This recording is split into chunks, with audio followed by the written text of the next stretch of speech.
શ્રી ગણેશાય નમઃ.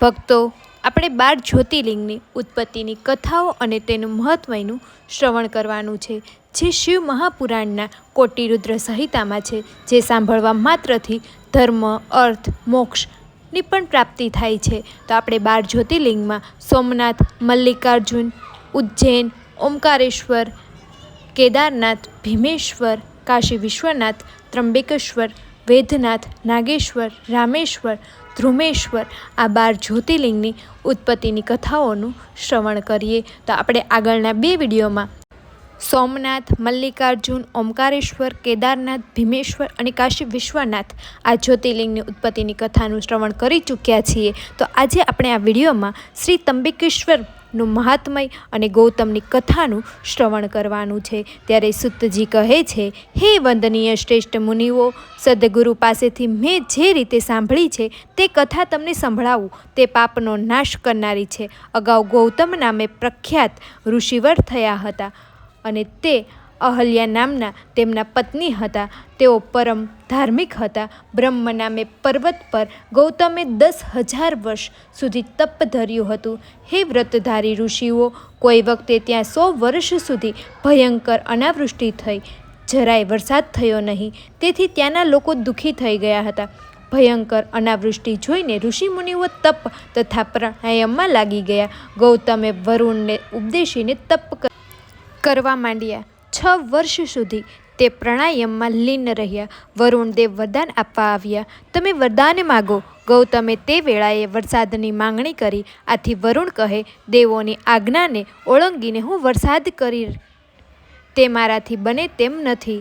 ત્યારે સુતજી કહે છે, ગૌતમ પુનઃ કહે, હે દેવેશ્વર, હું જે માગું છું તે જ મને આપો. મને જળ સમુદાયના ઈશ્વર છો, તમે મને જળ આપો. ત્યારે સુતજી કહે છે, એ રીતે ગૌતમે પ્રાર્થના કરી. તેથી વરુણે વચન આપતા કહે, તમે ખાડો કરો. ગૌતમે 1 હાથ ઊંડો ખાડો ખોદી નાખ્યો. વરુણે તે ખાડાને જળથી છલોછલ કરી આપ્યો. પછી વરુણદેવ કહે, હે જ્ઞાની મહામુનિ, આ ખાડો અખૂટ રહેશે. તે મહાન દિવ્ય તીર્થ બનીને રહેશે. અહીં દાન કર્યું હોય તો તપ કર્યું હોય, દેવોનું પૂજન કર્યું હોય કે શ્રાદ્ધ કર્યું હોય, તે ખાડો અખૂટ થશે, અવિનાશ ફળ દેનાર થશે. સુત કહે છે, મહર્ષિ ગૌતમે સ્તુતિ કરેલા વરુણદેવ તે પછી અદૃશ્ય થઈ ગયા. ગૌતમ ઋષિ પછી સુખી થયા. સાથે જ મોટાઓનો આશ્રય મોટાઈ મેળવવા માટે યોગ્ય છે, પરંતુ મહાપુરુષો જ તે સ્વરૂપ જોઈ શકે છે. બીજા લોકો તે સમજી શકતા નથી. માણસ જેવો પુરુષને સેવે છે તેવું ફળ પણ પામે છે. દુર્લભ જળ પ્રાપ્ત કરી ગૌતમે તે ઠેકાણે ડાંગર, જવ, સામો, મોરૈયો તથા અન્ય ધાન્ય વાવ્યા. ફળો પણ પકાવ્યા. તેથી ઘણા જીવો તથા મુનિઓ ત્યાં આવ્યા. તે વન સુંદર અને શ્રેષ્ઠ બની રહ્યું. એ ખાડાથી અનાવૃષ્ટિ હોવા છતાં લોકોને દુઃખ પડ્યું નહીં. ઋષિઓ સિદ્ધો ત્યાં રહ્યા, આનંદ પામ્યા. સુત કહે છે, હે વંદનીય બ્રાહ્મણો, દેવતાઓ, કોઈ કાળે ગૌતમે તેમના શિષ્યોને પાણી માટે કમંડલ લઈને ત્યાં મોકલ્યા. ત્યારે તે વખતે ત્યાં ઋષિ પત્નીએ પણ આવી હતી. તેઓએ શિષ્યોને જળ માટે આવેલા જોઈને તેમને ત્યાંથી અટકાવી દીધા.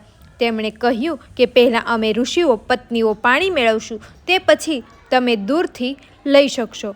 તેઓએ શિષ્યોને એ રીતે તિરસ્કાર કર્યો. તેઓ પાછા ફર્યા. તેમણે ગૌતમ ઋષિની પત્ની અહલ્યાને જણાવ્યું. એટલે તેઓ પોતે શિષ્યને હિંમત આપી આશ્વાસન આપીની સાથે જ ત્યાં લઈ ગયા. તે તપસ્વીએ જળ લઈને તે શિષ્યોને આપ્યું. આમ દરરોજ થવા લાગ્યું. ઋષિ પત્નીઓ સાથે ક્રોધિત ભરાયેલ તે કુટિલ આશ્રયવાળી સ્ત્રીઓ કુટીરામાં જઈને સઘળું વૃત્તાંશ જે બન્યું હતું તેની ઉલટી રીતે સ્વામી સમક્ષ રજૂ કર્યું. મહર્ષિઓ તેને ગૌતમ ઋષિ પર ગુસ્સે ભરાયા. તેઓ ગૌતમને વિઘ્ન કરવા માટે અનેક જાતની પૂજાઓ સાહિત્યથી શ્રી ગણપતિનું પૂજન કર્યું. જ્યારે ભક્તોને આધીન રહીને ફળ આપતા ગણેશજી પ્રસન્ન થઈને કહે, હું પ્રસન્ન થયો છું, વરદાન માગો. ત્યારે ઋષિઓ કહે છે, તમે વરદાન આપવા તૈયાર હોય તો ગૌતમ ઋષિને બહાર કાઢો. ત્યારે સુતજી કહે છે, તેમની સ્તુતિથી અને લાગણીથી ભગવાન ગણેશજી ખૂબ જ હસ્યા. પછી ગણેશજી કહે, તમે લોકો યોગ્ય નથી કરતા. અપરાધ વિના તેમના પર ક્રોધ કરવો ઠીક નથી. આમ કરવાથી નાશ થાય છે. ત્યારે સુતજી કહે છે, તેમનું આ મુજબનું વચન સાંભળીને મુનિઓ તે વખતે બુદ્ધિનો મોહમાયા પામ્યા હતા. તેઓ કહે, હે પ્રભુ, તમારે એમ કરવાનું જ યોગ્ય છે. ત્યારે ગણેશજી કહે છે, દુષ્ટ કદી સજ્જન થતો નથી. એમ બ્રહ્માએ કહ્યું તે ખોટું નથી. અન્નનો દુકાળ પડ્યો ત્યારે ગૌતમ મુનિએ અન્ન કણ વાવીને તમને તથા અન્ય સુખ આપ્યું છે. તે તમે ભૂલી ગયા છો. હવે તમે તે ગૌતમ મુનિને દુઃખ આપવો તે ઠીક નથી. ત્યારે સુતજી કહે છે, મહાત્મા ગણેશજીએ આમ કહ્યું છતાં તેઓ તેમનું વચન માનવા તૈયાર થયા નહીં. ત્યારે ગણેશ કહે છે, તમે માગો છો તે હું અવશ્ય કરીશ, પરંતુ પાછળથી જે થવાનું હશે તે અવશ્ય થશે. આમ કહીને તે અદૃશ્ય થઈ ગયા. ત્યારે ગૌતમ મુનિ બધું જાણતા હતા, છતાં પત્ની સાથે સુખથી રહ્યા. આ દરમિયાન ગણેશજી દુબળી ગયા બની અને સ્થળે ગયા અને ડાંગર તથા જવને ત્યાં ગાય આરોગવા લાગી. ગૌતમ ત્યાં આવી ગયા. તેઓ દયાળુ હતા. તેમણે ઘાસના ગૂંછળાથી ગાયને અટકાવવા માંડી, પરંતુ ઘાસનો ગૂંછળો અડકતા જ ગાય નીચે પડી ગઈ. તે મૃત્યુ પામી. પેલા દુષ્ટ ઋષિઓ તથા પત્નીઓ તે છુપાઈને જોતા હતા. તેઓ ત્યાં ગયા અને તેઓ બોલી ઉઠ્યા, અરે, તમે આ શું કર્યું? ત્યારે ગૌતમે અહલ્યાને ત્યાં બોલાવ્યા. તેઓ ખૂબ જ વિસ્મય પામ્યા. ગૌતમ કહે, અરે રે, ઓ દેવી, આ શું થઈ ગયું? પરમેશ્વર કોપ્યા કે શું? આ તો ગૌ હત્યા થઈ કે? ત્યારે સુતજી કહે છે, પેલો બ્રાહ્મણ ગૌતમ ઋષિનો તિરસ્કાર કરવા લાગ્યો. તેમની પત્નીનો પણ અહલ્યાને કડવા વેણ સાંભળીને પીડા આપવા લાગી હતી. ઋષિઓ કહે, જતો રહે, તારે મોઢું બતાવવું જોઈએ નહીં. ત્યારે પહેરેલા કપડે સ્નાન કરવું જોઈએ. તું આશ્રમમાં હોઈશ ત્યાં સુધી અગ્નિનો તથા પિતૃદેવ અમે આપેલું કંઈ પણ લેશે નહીં. તું પત્ની સહિત બીજે જા. ત્યારે સુતજી કહે છે, આ રીતે કહીને તે બધા લોકો પથ્થર લઈને મારવા માટે દોડ્યા. અહલ્યાને ખરાબ વેણ પણ સાંભળ્યા. ચોપાસની પથ્થરો છૂટવા લાગ્યા. બધા મારવા લાગ્યા. ગૌતમ કહે, હે મુનિઓ, બસ કરો, હું અહીંથી જ બીજે જવા માટે નીકળું છું. ગૌતમ ત્યાંથી નીકળી ગયા અને એક ગાંવ દૂર જઈને એ ઋષિઓની સલાહ મુજબ તે જગ્યાએ નવો આશ્રમ કર્યો. જ્યાં સુધી ગૌ હત્યાનું શ્રાપ મારા પર છે ત્યાં લગી હું કંઈ પણ કરીશ નહીં. ત્યાં નિષ્ક્રિય સ્વરૂપે ઋષિ 1.5 મહિના સુધી રહ્યા. તે વેળા તેણે પ્રાર્થના કરી, તમારે મારી ઉપર દયા કરવી જોઈએ. મારે શું કરવું જોઈએ તે મને કૃપા કરીને કહો. ત્યારે સુતજી કહે છે, તે બ્રાહ્મણો અંદરો અંદર કંઈક વાત કરીને ચૂપ રહ્યા. ત્યારે ગૌતમે દૂર ઊભા રહીને તે મહર્ષિઓને પ્રણામ કર્યા. તેમને વિનય તથા નમ્રતાની એક જ વાત કહી, તમે કહો, મારે શું કરવું જોઈએ? ત્યારે ઋષિઓ કહે છે, પ્રાશ્ચય વિના શુદ્ધિ ક્યારેય થતી નથી. તમે 3 વાર આખી પૃથ્વીની પ્રદક્ષિણા કરો. તે વખતે તમારું પાપ દરેક જગ્યાએ જાહેર કરતા જવું. ફરીથી અહીં આવીને તમારે 1 મહિનાનું વ્રત કરવું. 101 વાર આ વ્રત પર્વને તમારે પ્રદક્ષિણા કરવી. તેમ કરવાથી તમારી શુદ્ધિ થશે. અથવા તમે ગંગાને અહીં લાવીને તેના સ્નાન કરજો અને 1 કરોડ પાર્થિવ શિવલિંગની સ્થાપના કરી ભોળાનાથનું સેવન કરો.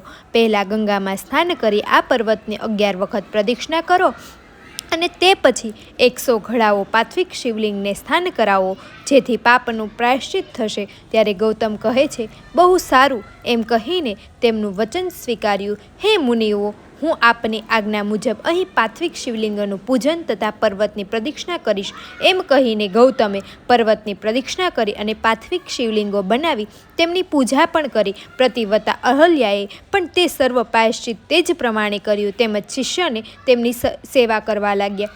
સુત કહે છે, હે વંદનીય બ્રાહ્મણો, પત્ની સહિત ગૌતમ બુદ્ધે એ રીતે ભોળાનાથનું પૂજન કર્યું. તે વખતે શંભુ પ્રગટ થયા. તે દયાળુ શિવ કહે, હે વંદનીય મુનિ, હું તારી શ્રેષ્ઠ ઉત્તમ ભાવનાથી પ્રસન્ન થયો છું. તમે મને વરદાન માગો.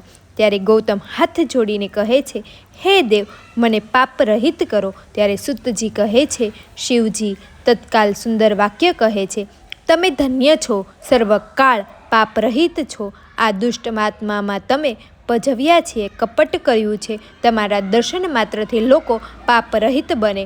તેના દુરાચારી અને ગોહત્યારી છે. તમને શુદ્ધ થવા માટે ક્યાંય પ્રાયશ્ચિત નથી. સુત કહે છે, હે ભૂદેવો, આ રીતે કહી સજ્જનોને સુખ આપનાર તથા દુષ્ટોની શિક્ષા કરનાર ભોળાનાથ પેલા દુષ્ટ બ્રાહ્મણોને ઘણું દુષ્ટ ચરિત્ર તે વખતે કહી સંભળાવ્યું. ગૌતમને ખૂબ જ આશ્ચર્ય પામ્યા. ગૌતમ કહે, હે પ્રભુ, ઋષિઓ તો મોટો ઉપકાર કર્યો. તેમણે એમ ન કર્યું હોય તો શું આપના દર્શન મને થાત? તેમણે મારું કલ્યાણ કર્યું છે. તેમના દુષ્ટ આચરણથી મારો મોટો સ્વાર્થ થઈ ચૂક્યો છે.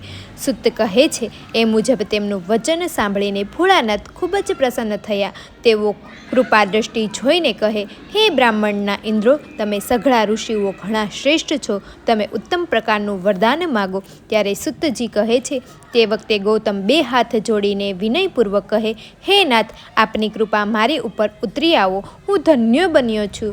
પંચાલોકોએ જે કર્યું તે ઠીક કર્યું છે. તેમાં ફેરફાર થાય તે બરાબર નથી. માટે જે બન્યું છે તે ભલે થાય. લોક દ્રષ્ટિમાં હું પાપી છું, તેથી પાપ રહિત બનીને તે ઠીક રહેશે. તો આપ મને ગંગા અર્પણ કરો. ત્યારે સુત કહે છે, આ રીતે પોતાનું વચન રજૂ કરીને ગૌતમે લોકનું કલ્યાણ ઈચ્છ્યું. ભોળાનાથે પણ સ્વર્ગ તથા પૃથ્વીનો જે સાર કાઢી પ્રથમી જે પોતે રાખ્યો હતો, તેમજ તેમને લગ્ન વખતે બ્રહ્માએ જે કંઈ બાકી રહેલું તે આપ્યું. પ્રભુએ તે મુનિને અર્પ્યું. તે વખતે ગંગા જળ પ્રગટ કર્યું. ગૌતમે તેથી સ્તુતિ કરી, હે પવિત્ર ગંગા, તમે ધન્ય છો. સુતજી કહે છે, તે વખતે ભોળાનાથ પણ કહે છે, હે ગંગા, તમે મારી આજ્ઞાથી આ ગૌતમને પવિત્ર અને મંગલ બનાવો. ત્યારે સુતજી કહે છે, ભોળાનાથે આમ કહ્યું એટલે ગંગા કહે, હે પ્રભુ, પરિવાર સહિત ગૌતમ ઋષિએ પવિત્ર કરીને હું મારા સ્થાને જતી રહીશ. આ હું સત્ય વાત કહું છું. સુત કહે છે, ગંગાએ એમ કહ્યું ત્યારે ભક્ત વત્સલ્ય ભોળાનાથ લોકોનો ઉપકાર કરવા ફરી ગંગા પ્રત્યે વચન કહે, હે દેવી, 28મો વ્યવસ્થ મનુ થાય અને જ્યાં સુધી કલયુગ જતો રહે ત્યાં સુધી તમારે અહીં રહેવું. સુત કહે છે, સ્વામી ભોળાનાથનું એવું વચન સાંભળીને નદીમાં શ્રેષ્ઠ અને મંગલ કરનાર ગંગા ફરી તેમને કહે, હે પ્રભુ, મારું મહાત્મ્ય સર્વથી અધિક થાય તો ત્રિપુરાત ભોલે હું અહીં પૃથ્વી પર રહીશ. સુત કહે છે, તેમનું આવું વચન સાંભળીને ભોળાનાથ ગંગાને કહે, હે ગંગા, તમે ધન્ય છો. હું તમારાથી જુદો નથી, તો પણ હું તમારી સાથે રહું છું. તમે પણ અહીં રહો. ત્યારે સુતજી કહે છે, ભોળાનાથ સ્વામીનું એ મુજબનું વચન સાંભળીને ગંગા પ્રસન્નચિત્ત થયા. તેમણે ભોળાનાથની પૂજા કરી. આ દરમિયાન દેવો, પુરાતન ઋષિઓ, અનેક તીર્થો તથા અનેક જાતના ક્ષેત્રો ત્યાં આવ્યા. તેમણે જય જય એમ કહ્યું અને ગૌતમીની, ગંગાની તથા ભોળાનાથની આદરથી પૂજા કરી. તે પછી વિષ્ણુ, બ્રહ્મા વગેરે બધા દેવોએ હાથ જોડીને ગરદન ઝુકાવીને સ્તુતિ કરી. ગંગા તથા ભોળાનાથ કહે, હે દેવો, વરદાન માગો. દેવો કહે છે, હે ભોળાનાથ, ઓ ગંગા દેવી, તમારે લોકહિત અને કલ્યાણ માટે અહીં જ રહેવું જોઈએ. ત્યારે ગંગાજી કહે છે, તમે સર્વનું કલ્યાણ કરવા અહીં કેમ રહેતા નથી? જો તમે અહીં રહેતા ન હો તો હું પણ ગૌતમને પવિત્ર કરીને પાછી મારા સ્થાને જઈશ. તમે અહીં રહેશો તો જ હું પણ રહીશ. ત્યારે દેવો કહે છે, ગુરુ બૃહસ્પતિ જ્યારે સિંહ રાશિમાં આવે ત્યારે તમે બધા અહીં આવીને રહેશું. 11 વર્ષ સુધી લોકોના પાપ ધોઈને પવિત્ર થઈને અમે આપની પાસે જ આવીશું. આ અમારું સત્ય કથન છે. તે સાંભળી ભોળાનાથ, અને તમારે અહીં રહેવું જોઈએ. બૃહસ્પતિ જ્યાં સુધી શ્રી રાશિમાં હોય ત્યાં સુધી અમે અહીં રહીશું. શંભુના દર્શન કરી અમે ગંગા સ્થાન થકી અમે બધા પાપથી છુટકારો જઈશું. સુત કહે છે, એ રીતે દેવો તથા મહર્ષિઓ ગૌતમે પ્રાર્થના કરી. તેથી ભોળાનાથ તથા ગંગા પ્રેમથી ત્યાં રહ્યા. એ ગંગા તે પછી ગૌતમી કહેવાઈ. એ જ શિવલિંગ ત્રંબકેશ્વરના નામે જાણીતી થયું. તે પાપનો નાશ કરનાર. તે દિવસથી બૃહસ્પતિ સિંહ રાશિમાં હોય ત્યારે સર્વ તીર્થો ક્ષેત્રોમાં અને દેવો ત્યાં આવે છે. પણ જ્યાં સુધી તેઓ ત્યાં રહે ત્યાં સુધી તેમનું કંઈ જ ફળ મળતું નથી. પણ તેઓ પોતાના સ્થાને જાય ત્યારે જ તેમનું ફળ પ્રાપ્ત થાય છે. તે ત્રંબકેશ્વર નામનું શિવલિંગ જ્યોતિર્લિંગ તરીકે જાણીતું થયું. તે ગૌતમી કિનારે રહી મોટા પાપોનો નાશ કરી રહેલ છે. જે મનુષ્ય ત્રંબકેશ્વર નામના જ્યોતિર્લિંગનું શ્રદ્ધાથી, ભક્તિથી અને આસ્થાથી પૂજન કરે છે, તેમનું જીવન સુખમય અને શાંતિપૂર્ણ બને છે. લોકમાં પણ અને પરલોકમાં પણ મુક્તિ દેનાર છે. હે મુક્તિશ્વરો, તમે મને જે પૂછ્યું હતું તે મેં તમને કહ્યું છે. હવે તમે બીજું શું સાંભળવા ઈચ્છો છો તે કહો, તે હું તમને અવશ્ય કહીશ. ત્યારે ઋષિઓ કહે છે, હે ભગવાન, ગંગાજળ સ્વરૂપ ક્યાંયથી પ્રગટ્યા છે તે કહો. તેમનું મહાત્મય કેમ થયું તે પણ કહો. ગૌતમને દુઃખ આપનાર બ્રાહ્મણનું શું થયું તે પણ અમને કહો. ત્યારે સૂતજી કહે છે, તે વખતે ગૌતમે જ્યારે પ્રાર્થના કરી ત્યારે તરત જ ગંગા બ્રહ્મ પર્વત પર નીચે ઉતર્યા. તેમનો પ્રવાહ ઉમરા વૃક્ષની છાયામાંથી જ્યારે બહાર નીકળ્યો ત્યારે પ્રખ્યાત મુનિ ગૌતમે તેના હર્ષથી સ્નાન કર્યું. તેમજ ગૌતમના શિષ્ય તથા બીજા જે મહર્ષિ ત્યાં આવ્યા હતા તેમણે પણ હર્ષથી સ્નાન કર્યું. તે સ્થળ ગંગા દ્વાર નામે જાણીતું બન્યું. પહેલાં બ્રાહ્મણો ત્યાં સ્નાન કરવા આવ્યા એટલે તરત જ ગંગા ત્યાં જ અદૃશ્ય થયા. તે વખતે ગૌતમ તરત જ માં એમ ન કર્યો એટલે બોલી ઉઠ્યા. તેમણે માથું ઝુકાવીને સ્તુતિ કરી, પ્રાર્થના કરી. તેઓ સજ્જન છે પરંતુ લક્ષ્મીના મદથી અંધ બનેલે છે. તેમને એમના પુણ્યનો પ્રભાવથી આપ દર્શન દ્યો. ત્યારે સૂત કહે છે, તે પછી શ્રેષ્ઠ ઋષિઓ આકાશમંડળમાંથી વાણી ઉત્પન્ન થઈ. તે વાણી આવી હતી, આ લોકો ખૂબ જ દુષ્ટ તથા કૃતજ્ઞ છે, સ્વામીનો દ્રોહ કરનાર છે, તેઓ દર્શન કરવાને યોગ્ય નથી. ત્યારે ગૌતમ કહે છે, હે વંદનીય માતા, તમે મને સાંભળો. આ મહાપુરુષની આ જ વાણી છે. તેમજ ભોળાનાથ ભગવાનનું પણ આ જ વચન. તમારે સત્ય કરવાનું યોગ્ય છે. જે માણસ અપકાર કરનારને પ્રત્યે ઉપકાર કરે છે તેના લીધે હું આ લોકમાં ખરેખર પવિત્ર કહેવાયો છું. સૂત કહે છે, ગૌતમ મુનિનું જે મુજબનું વચન સાંભળીને આકાશમાંથી પુનઃ ગંગાની વાણી ઉત્પન્ન થઈ. હે ગૌતમ ઋષિ, તમે સત્ય કહો છો, તેમ છતાં પણ ગંગાજળનો સંગ્રહ કરવા તેમજ ચોક્કસ પ્રાશ્ચિત કરવું જોઈએ. આ કાર્ય તમારા આધીન રહીને કરવું જોઈએ. આમ થશે તો તેઓ દુષ્ટ કર્મ કરનાર મારું દર્શન પામી શકશે. સૂત કહે છે, તેમનું એ મુજબનું વચન સાંભળીને તે બધાઓ ગૌતમ ઋષિને યાચક તરીકે પ્રાર્થના કરી. તેઓ કહે, અમારો અપરાધ ક્ષમા કરો. તે બાદ ગૌતમ ઋષિએ પુનઃ ગંગાજીને પ્રાર્થના કરી. તેથી ગંગાજી પુનઃ કુશાવ્રત નામના સ્થળે પ્રગટ થયા. તે સ્થળ કુશાવ્રત નામે જાણીતું બન્યું. મનુષ્ય અહીં સ્નાન કરીને પાપોમાંથી છૂટી જાય છે, સુખદાયી બને છે, તેમજ મોક્ષને યોગ્ય બને છે. ત્યારે ઋષિઓ કહે, હે સૂત, અમે તમને અલગ અલગ રીતે સંભળાવ્યું છે, તેમનું અમને વર્ણન કરીએ છીએ, તમે સાંભળો. ગૌતમે ક્રોધાયમાન થઈને ઋષિઓને શ્રાપ આપ્યો છે. સૂત કહે છે, હે બ્રાહ્મણો, અમુક જુદા કલ્પની વાત આ પ્રમાણે છે, તે પણ સત્ય છે. તે કથા હું તમને ટૂંકમાં કહું છું. ગૌતમ ઋષિએ દુષ્ટકાળની સ્થિતિ જોઈને વરુણને તપ કર્યું. વરુણ દેવે પ્રસન્ન થયા. તેમણે જળ ભંડાર આપ્યો. ઋષિ ગૌતમે અન્નની ખેતી કરી. ઋષિઓની દુષ્ટ પત્નીઓની ઈર્ષા થઈ. તેમણે તેમ બ્રાહ્મણ પતિઓના કાન ભંભેર્યા. તેમણે કપટી આશયની બનાવટી ગાય ઊભી કરી. ગૌતમે ઘાસના પૂળાથી ગાયને હાંકવા ઘાસ માંડ્યું. ગાય મૃત્યુ પામી. કપટી ઋષિઓ કોલાહલ મચાવ્યો. ગાય મારી નાખી, ગાય મારી નાખી એમ બૂમો પાડી. પણ ગાય બનાવટી છે તેમ જાણ્યા પછી તે ગૌતમે તેને શ્રાપ આપ્યો, તમે બધા ધૃતરાષ્ટ્રમાં છો. તમે શિવ ભક્ત ઋષિઓ ગૌતમને દુભાવ્યા છે. તમે બધા સર્વકાળે વેદથી વિમુખ થઈ જાઓ. આજથી માંડીને વેદમાં કહેલા સુકર્મ ઉપર તમને શ્રદ્ધા ન રહો. તમને મુક્તિદાયી શિવ માર્ગમાં પણ શ્રદ્ધા ન રહો. આજથી તમે વેદ માર્ગના વિમુખી અને મોક્ષ માર્ગના રહિત એવા દુષ્ટ માર્ગમાં તમને શ્રદ્ધા થાઓ. તમારા કપાળ માટીથી ખવડાયેલા થાઓ. તમે બધા બ્રાહ્મણો નર્કમાં પડજો. તમે કેવળ શિવને પરમદેવ માનનાર નહીં રહો, પરંતુ અદેવ સ્વરૂપે ભોળાનાથને બીજા સામાન્ય દેવ જેવા માનશો. તમને શિવની પૂજા આદિ કર્મમાં પ્રીતિ ન થાવો. શ્રદ્ધાવાન ભક્તો, શિવ પર્વો પર તમને પ્રેમ ન રહો. મેં તમને જેટલા શ્રાપ આપ્યા છે તે તમામ સંતતિ વિશે પણ કાયમ રહો. તમે બધા મારા પુત્ર રહિત નર્કમાં જાઓ. તમે નિંદા કરનાર તથા ગુસ્સાની મુદ્રાની નિશાનીવાળા રહેશો. સૂત કહે છે, આ રીતે સર્વ મુનિઓને શ્રાપ દઈ ગૌતમ પોતાના આશ્રમમાં ચાલ્યા ગયા. તેઓ શિવ ભક્તિ કરી પાવન બન્યા. પેલો બ્રાહ્મણ અને ઋષિઓ પછી મન ઘણું દુઃખ પામ્યા. તેમને પછી ભ્રષ્ટ થઈને કાંચી નગરીમાં જઈ વસ્યા. તેમનો પુત્ર પણ શિવ ધર્મથી ભ્રષ્ટ થયા. આગળ જતા કલયુગમાં તેઓ જેવા જ દુષ્ટ ઘણા ઉત્પન્ન થયા. હે ઉત્તમ મુનિઓ, આ મુજબ ગૌતમી ગંગાની ઉત્પત્તિની સર્વ પાપો હરનારું તેમજ શ્રેષ્ઠ મહાત્મય પણ મેં તમને કહ્યું છે. ત્રંબકેશ્વર જ્યોતિર્લિંગનું મહાત્મય પણ મેં તમને કહ્યું છે, જેને સાંભળવાથી મનુષ્યના સર્વ પાપોથી છૂટી જાય છે, શાંતિ મળે છે, સુખદાયી બને છે. હવે પછી વેધેશ્વર નાથ જ્યોતિર્લિંગનું મહાત્મ્ય હું તમને કહું છું, તે પણ પાપને હરનારું છું, તે પણ તમે સાંભળજો. તો ભક્તો, આપણે હવે વૈદ્યનાથ જ્યોતિર્લિંગનું મહાત્મ્ય નેક્સ્ટ વિડીયોમાં સાંભળવાનું છે. અને જો તમને આ વિડીયો પસંદ આવ્યો હોય તો લાઈક કરી દેજો, કમેન્ટમાં હર હર મહાદેવ લખવાનું ન ભૂલતા, અને આવા જ વિડીયો સાંભળવા માટે અમારી ચેનલને જલ્દીથી સબસ્ક્રાઈબ કરી દેજો.